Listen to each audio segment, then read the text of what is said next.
everyone, it's Nana, Foxy Mama 365. We're back again with the Real Housewives of Potomac reunion part 3. Yay! We made it to the end. Woohoo! Yes!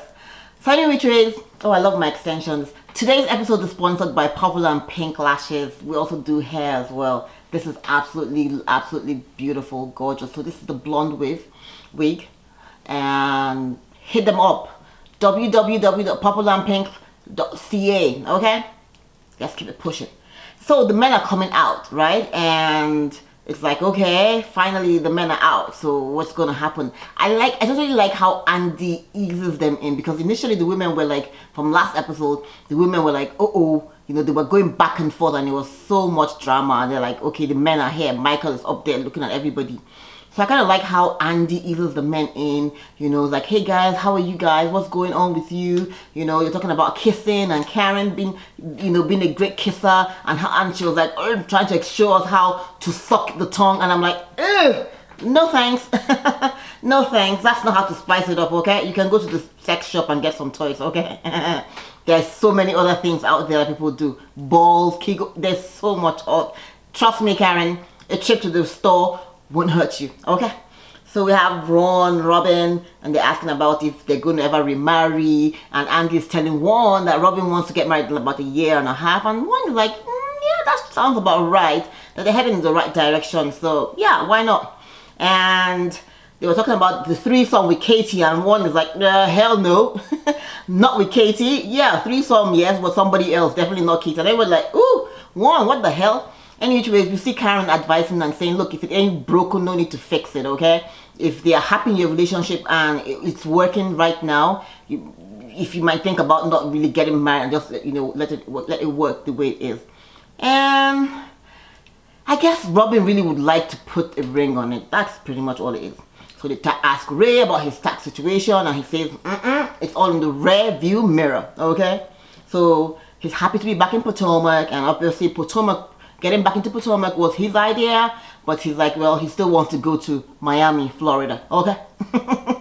So Ray is good, okay? So anyway, we talk about we now go into the assault case, and they go into Michael and what's going on with Michael, and of course, anyways, okay. So there's the footage. So Andy apologizes to Michael and says, oh, unfortunately there were 2 footages, and apparently they said both of them were the cameraman. And you see the show of the first footage, or the show of the second footage, which I can't even remember. I didn't even see this one in the episodes. Apparently it was on Watch What Happens Live, in which someone is saying to Michael, Michael is saying to someone, I didn't touch your butt, okay? Come on, I'll go get a beer. And the other man is like, they're asking, so who were you talking to? Apparently it wasn't the cameraman that you had the first alleged incident with. And Michael's like, oh, well, it was, yeah, I'm happy to tell you guys who it was. And then he now starts going into a tirade and saying, oh, how the women were very unsupportive. And everybody's like, huh? And the women are kind of like taken aback, and they're like, no, don't talk to us like we're kids. We have our own opinion. We know what we saw, you know. So, you know, just explain yourself pretty much. So I'm just trying to calm the situation and say, okay, you know what? This is your chance and your opportunity. That's pretty much why you're here. Tell us really what it was. You know, and ladies and women are saying, don't chastise us. Come on, you know, don't do that, you know. So he now goes into saying that, oh, it was meant to be a friendly tap, you know, between 2 guys. And it was actually Hank. Hank is Monique's cousin. Well, I think we've seen him once or twice, but not really. So Michael's trying to make it out like, oh, they have a friendship where they tap each other's asses. And Monique says, well, that was my cousin. And I've asked him that, oh, is this what you guys do? Like, what the typical thing that you guys do? And we also see Michael trying to say that, yeah, it's a typical thing amongst people. Don't forget, I'm not from America, I'm Australian. That's what we do back there, you know. And you're like, okay, so we're all out in Australia grabbing butts. And Andy's like, okay, I kind of like Australia, cool. Any which way, the guy says no when Monique asks him. That's Hank. Hank says no, that's not their thing. They don't have a thing. Maybe Michael thought they had a thing going on, but in his mind, no such thing. You know, it was just a claim, any which ways. So now he's saying that it was just a claim. That's Michael saying that it was just a claim and there were no charges, and that the claim was also dropped. But I wasn't sure. They didn't really clarify if the charges were also dropped. But allegedly, since they said that there was no footage, there was no evidence, so the claims were definitely dropped, you know. So what they say is the camera, there was no footage, so they didn't see anything. So we'll see. So Michael and Hank, obviously Hank is not co-signing it. Well, anyway, the sad thing is that it did happen a second time, because now at this point we hear what's his name, Chris, chime in and say, well, normally when you bump into someone, you say excuse me, or you don't say you don't say I'm sorry, okay, which is kind of like what everybody thought when we saw the footage of when Michael bumped into the guy, the cameraman, and you're like, and Michael was trying to say, oh, are you trying to say that because I said okay, that means that, yeah. And Chris was like, yeah, don't forget HR people called me, there was another incident, and everybody's like, ooh. And in this incident, you were with the same cameraman, and in which apparently Chris and the cameraman were talking, and Michael passed between them and grabbed his butt, allegedly. And the guy looked at Michael and was mad and pissed off, and he now says to Chris, that guy just grabbed my butt.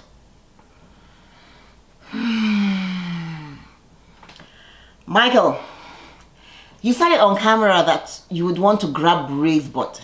You actually grabbed Andrew's butt. Just at the angle of the camera, we couldn't see you, but we actually saw you reaching out to grab his butt. You also told...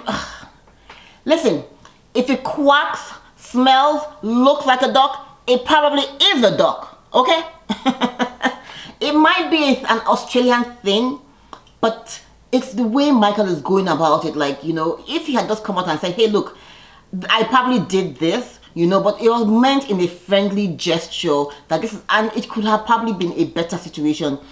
But he went about it, acting like everybody didn't see anything, and everybody's telling lies, the producers are lying, and it's kind of funny, because allegedly the producers had also told the ladies that, this was way back in, I think, season 1, when the groping with Andrew happened. Producers said, oh, he had done it to them as well. And we are talking about Robin here, Giselle also saying it, and Giselle is saying, hey, I actually saw you do it with Andrew, was it a grab, was it a tap, whatever, but I saw you, and I was like, what the hell are you doing? And you said, no, what's the big deal? And she's like, boy, we're on camera, and that's the big deal, especially in this culture where, in this Me Too movement, it's just, I just think it's privilege at its highest, where people think they can get away with murder and literally nobody's gonna care, because they have money or status or whatever, or they know the judge, or they can pay people off.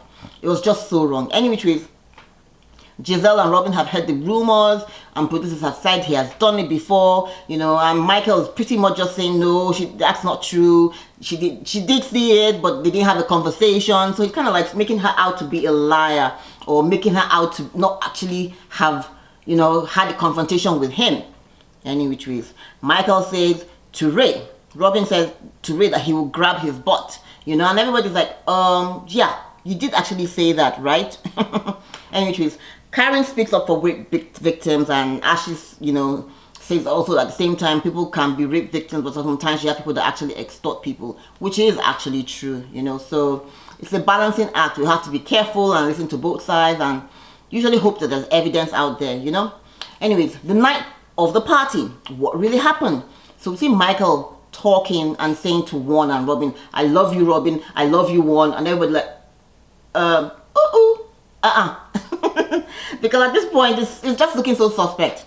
But he now says Robin was hell of a drunk that night, that she could not even find her way home, how could she even stand, and all of that. And I was like, really? Michael is such a jack. When you say the peak of being a jackass, Michael is such a fucking jackass, pretty much, and he's not taking any ownership for anything whatsoever. So he's saying, oh, there were different versions. Some people said he saw a sausage, some people said he said penis, but any which ways, we all know he was trying to suck one's dick. At the end of the day, whether it was called the sausage, whether it was called the penis, because people did not want to use, the raw language. But anyways, he's trying to put in that, oh, Robin was just drunk. And you're like, but there were 2 other people heard you. Chris heard you as well. Anyway, at this point, Andy wants to know what's his sexuality, and what is really going on. And Michael is like, what kind of question is that? Is that really a question? Andy, nobody asks you about your sexuality. You don't have to prove to anyone. And Candice is saying, it's really not about that. It's really about the respect, And And Michael is a flight out disrespecting Candace and saying, no girl, not you. I don't come for you. I have not touched you. I have not had anything. I don't talk to you. If anything, I should actually be suing you for the way you use the knife and almost, stabbed my wife at your house. And she's like, yeah, your wife was trespassing, okay? Trespassing, okay? No one wanted her in my house. And so it was so funny. But anyway, Michael's saying, well, any which ways, it's not your business, And Michael still has this horrible smirk on his face like, yeah, I've gotten away with everything. It's kind of sad. So anyway, Giselle says, well, at least if nothing else, you can actually, apologize to your wife for embarrassing her this whole season, And it's kind of true. You went on Fox 5 and you said, oh, and you didn't think Ashley deserved an apology. You don't think you've done anything wrong to your wife, which is kind of sad, And the ladies are trying to make him own up to something. And he's like, nope, nope. And they're saying, okay, if nothing else, at least she stood by you through this whole bullshit, and she went through all the rigors, even with her trying to get pregnant and trying not to be stressed. She still went through it with you. And Michael is like, no, Karen, you can't force me, you can't make me do what I don't want to do. And Karen is like, okay. Anyways, Candace keeps on implying, and Candace is trying to say, they ask the ladies, does any of you think, now you've heard Michael say, what it is, do you think differently? And Candace is saying, yeah, well, now she's heard it, maybe she could have reached out. And now she's saying, nope, nope, nope, nope, nope. Girl, keep up that energy, the same energy you had when you're still saying that my husband paid off the cameraman, which is not true. So allegedly or apparently, Michael didn't pay off the cameraman because we had that impression that maybe he had settled, with the guy. So, anyways, so Michael is still saying that, oh, it wasn't a sexual assault claim. That was what the cameraman said, and that was very serious.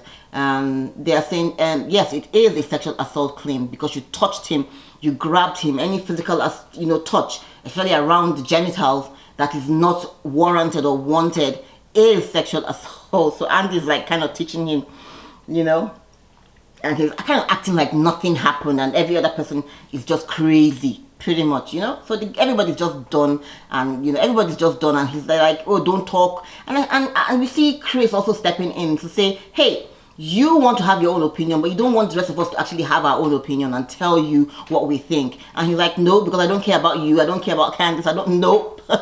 Michael's having none of it. You see, white privilege at its best, And that's what happens pretty much even with Harvey Weinstein, Les Moonves. They were able to get away with so much because, nobody could, ever really call them out except until when the women started speaking up and saying, nope, me too, no more, okay?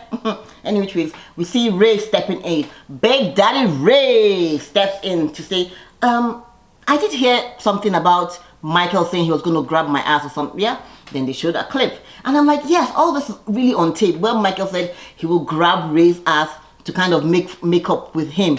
And I'm thinking, what the hell is going on? How can this guy keep getting away with this? It's just crazy. Anyways, Michael is trying to insinuate that, well, you guys are not really good friends. Nobody called him. Nobody was there for him. Maybe one or two of the ladies called Candace. And Ray says, Michael, I didn't call you because, you want to know why? Michael's not sure if he really wants to know why, but he's like, okay, why? Because pretty much he has shut down everybody else. So Ray's like, well, because I wanted to stay out of it, because I do believe that you did it. Oops. And Ray's like, and Chris is like, Michael is like, oh, did what? What are you exactly, alleging that I did? And he's like, you actually grabbed somebody's ass, and I know who it was. Oops. Oops. Big Daddy Ray for the punch. The 1-2 punch. Anyway, so they want to know who. And of course, Michael is still saying all these other people were just like allegations. Okay, maybe Giselle is the only one that says she actually saw him. But somebody did see you grab an ass. And some people overheard you saying you were going to actually grab Ray. So you do it. Why do you keep lying? And lying so blatantly to our faces. It's so annoying. This is the kind of man that he is. I feel so sorry for Ashley. I can only imagine if he's this arrogant, in our faces. I can only imagine how he might treat Ashley in the background. I feel so sorry for Ashley, and she's having to roll with the punches, and she's doing this because it's currying favor for her, you know, to let her have the baby, and they probably get more. I don't know. It's just crazy, you know. But I would never want to be with someone that's this arrogant and this, you know, selfish, and so I just won't. He's such a liar. It's just so crazy. Anyway, so we see where now Ray's brought it in, and now Ray says, okay, we actually saw you grab Andy's butt, and everybody's like, what? Everybody's like, and Andy's like, oh, I don't even remember. And he's like, okay, yeah, it was a playful moment, quite all right. And Andy's like, oh, and it was at a reunion when they talked about the butt grabbing thing in the first season. And Andy's like, well, if it did happen, he doesn't really care, you know, it's not, you know, and Andy's pretty much easygoing, and I don't think he really wants to catch, he's not going to try to be, you know, sue people and all of that, you know. Anyway, so Andy's fine with it, okay? So Michael has the final word amongst the men, and he's saying, well, the guys are not really there, and he's so happy about his kid, and he's looking forward to tomorrow, because definitely, this is definitely not the future. Okay, Michael, it's a wrap, okay? I just think Michael is getting away easy, and it's kind of sad, you know. And you see people now talking, the camera is following him out, the ladies are all talking, and the ladies are saying, I don't want to be around that, I don't want to be around him again. He is so arrogant, he's such a liar. How can he be lying so blatantly in our faces? I totally feel it. I'm so mad. I was so mad as well, because nobody really held him accountable, and it's like, yeah, I'm getting away with murder, you know, I can do anything. Kind of like when Donald Trump kind of says, oh, he can shoot someone right in the face on a very busy street and nothing will happen. And I'm like, really? Really? Anyways, Michael is getting away with it, so good luck with that. So we see Candice saying he's arrogant, he's entitled, and he's crazy. So anyways, the ladies move on, and they say that there's no respect for Ashley. Michael is, you know, it's not, definitely not innocent, and he's not being nice to her. So moving on, Karen is standing up for rape victims, and she's just wants women to speak up, being that she was a victim herself, and that's really why she took it very seriously. But however, she doesn't feel that Michael going on the Fox 5 really helped. You know, Fox News, or Fox 5, yeah, that was what it was. And that because he actually said there was contact. So it doesn't prove his innocence. It also doesn't prove that he was guilty. So in her head, she still feels that Michael is not totally, like, out of it. She's always going to have a question mark. And I'm like, yeah, I guess that's what it is. So of course we see Ashley jumping in and saying, well, that's also the same way I said I saw you with Blue Eyes. Blue Eyes is the guy that was Karen's driver. And in previous seasons, when Ashley used to be really, really messy, had said she had seen Karen cuddling up, canoodling with Blue Eye, or Lou Eye, or whatever his name is. And she had started spreading that rumor that Karen was cheating on Ray. And Karen like, no, you didn't, girl. Hold on. Monique, you see, this is the reason why I said you should tread lightly with Ashley, because she'll definitely throw you under the bus when she can. No, girl, I have a driver, that's my life. I have a driver, that's my life. Whoever I want to live my life, I own my own life. My believable eyes saw the bullshit on the screen. Karen is so funny. My believable eyes saw the bullshit on the screen, and I am telling you, I say what I sees. Okay? And so we see Ashley going back, well, if that is what you believe, then you have to have respect for my husband, otherwise I'm also going to keep saying that you cheated on your husband as well. And they're like going back and forth, and they're like, okay, Karen, just let it go. Well, whatever. Okay? Show respect to my husband, and I'll show you some respect. Anyways, so we're coming towards the end. So what are your roses and your thorns for the season, you know? And she's also they're asking the ladies what were your your highlights and your lows in this throughout the season. Candy says hers is getting married, and obviously herself and Monique falling out. And Monique says, oh, that was also going to be my low, that, you know, unfortunately that we had to fall out this way because we didn't communicate. So they end up hugging, and they're like able to, you know, kind of have a nice moment. So hopefully they will sit down and have a conversation, yeah. And then they ask Monique. Monique is having her rainbow baby. She's very happy about that. And of course, Candice's situation is, you know, getting better. Robin, her house property that was an investment, she was able to sell it, and she made money so she could prove herself. And her low was her part in Michael's drama. Giselle, her girls growing up, you know, seeing what's going on with her and being able to communicate better with her. And her low was also her being messy in the whole situation. And Ashley is like, and so she apologized pretty much to Ashley. And Ashley was like, yeah, Giselle, I pretty much know what to expect from you. But I think I was pretty much also caught up in the moment. And I probably took it too hard, you know. But Ashley, girl, for the last time, Giselle and Robin ain't your friends. Okay? Good luck. So we asked Ashley, and Ashley says getting closer to her husband, which I told you, which is why she's riding or dying with him through this bullshit. Okay? Getting closer to her husband, and of course having her baby, a beautiful baby thing. And her low was this whole Michael drama. Of course, she was trying to like, Ashley's just fake. Ugh. Meanwhile, she's tried to hold other people's feet to the fire all the past season, and now she's kind of like trying. Ugh. Ashley, good luck. Karen, her best thing was having her friends and family rally around her all through her mourning period, and her being able to establish the dam. Yep, that was a good time. And her low was she had a good season this year, but this moment she had with Ashley where they were going back and forth, and of course Ashley bringing up that Karen, you know, cheated on her husband. Ugh. Any which ways. So we get some vignettes from New Orleans, and that's kind of cool. And then we now realize that the late Leah Chase, we didn't even know who owned Dookie Chase in New Orleans, had just passed, you know, and then it's a pretty cool moment. So they go around and they're cheering with the vignettes, and they say, in the words of the late great Leah Chase, she says, I am indeed the prize. Thanks everybody for watching, you know, and Andy is definitely smiling all the way to the bank because apparently this season did great for him. It was a good season. Michael carried the season and Ashley carried us through. Otherwise, there was pretty much nothing else, and the ladies ran with it. Okay, and of course we had Sherman, who could have been a good storyline, took off and couldn't stay in the kitchen. Anyways, thanks for watching. Be sure to share, be sure to subscribe, and be sure to like. Bye. See you soon.